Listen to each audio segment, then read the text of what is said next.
1980 کی دہائی میں پورے امریکہ میں اس کی کرامات کا ڈنکا بجتا تھا۔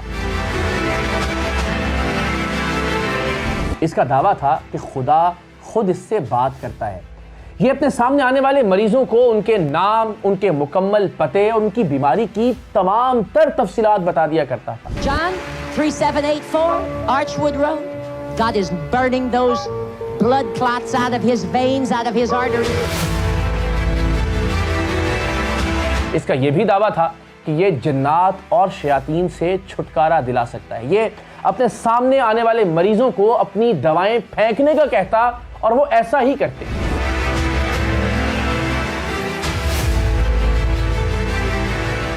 یہ ویل چیئر پر موجود مریضوں کو حکم دیتا کہ اٹھو اور چلو۔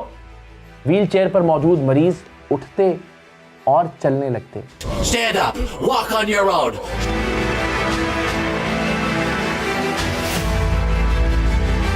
اس کا یہ بھی دعویٰ تھا کہ یہ پرانی سے پرانی اور لا علاج سے لا علاج مرض کا بھی علاج کر سکتا ہے، اس لیے کہ خدا خود اس سے بات کرتا ہے۔ ہزاروں کی تعداد میں پورے امریکہ سے لوگ اس کے مذہبی اجتماعات میں شریک ہوتے تھے۔ یہ مذہبی اجتماعات منعقد کرتا اور ان مذہبی اجتماعات کی ریکارڈنگ کے لیے اس نے درجنوں کیمرہ مین ہائر کر رکھے تھے۔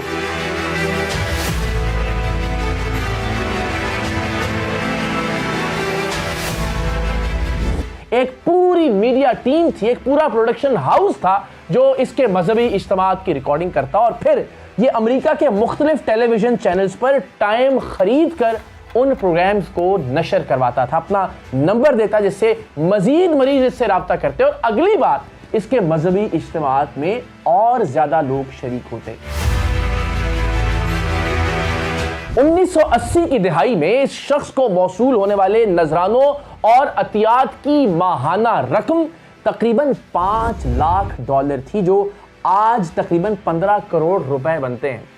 آج کے 15 کروڑ روپے یا آج کے $5 لاکھ 1980 کی دہائی میں کتنی ویلیو رکھتے ہوں گے، اس کا اندازہ آپ لگا سکتے ہیں۔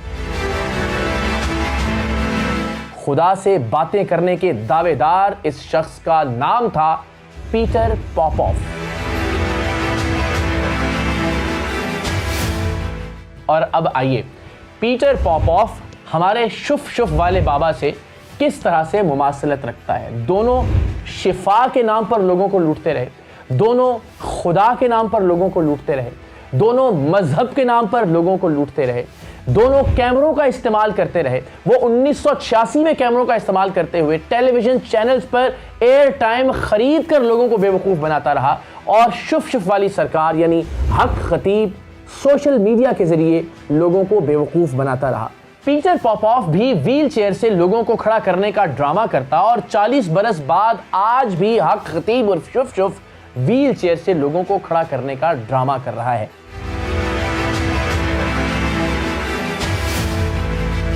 پیٹر پاپوف بھی اپنے خلاف اٹھنے والی تمام تر آوازوں کو شیطان کا ایجنٹ قرار دیتا، جبکہ حق خطیب اور شف شف اپنے خلاف اٹھنے والی آوازوں کو ختم نبوت کے خلاف قوتوں کا ایجنٹ قرار دیتا ہے۔